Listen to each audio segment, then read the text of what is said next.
kur studenti ose punëtori ose kushdo prej nesh nuk ngritet me kohë edhe vënohet në punë, edhe ik treni, autobusi, ose shkon provim edhe nuk e di ata thonë profesori nervoz, po baksës që jam.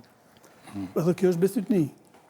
Domethënë ti vendos vetes një është reflektimi i momentit edhe një besim të rrem që ti je baksuz.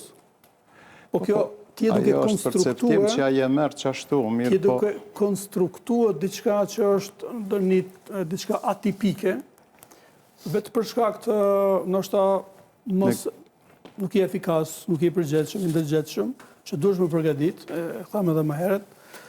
Mirë po t'ja vendosësh vetes se je baksuz, edhe çka të prek, dikush mendon që jo, kur një person vjen, aty ndodh diçka, vdes dikush, humbin paret, humbin qelsat. Kur hyn në një vend, mendojnë që po djersitën. Pra, njerëzit thonë jo këto janë të kota. Jo s'është thonë jo është diçka kështu. Nuk është e kotë, ka prezencë demoniake e manifestume përmes gjërave të ndryshme.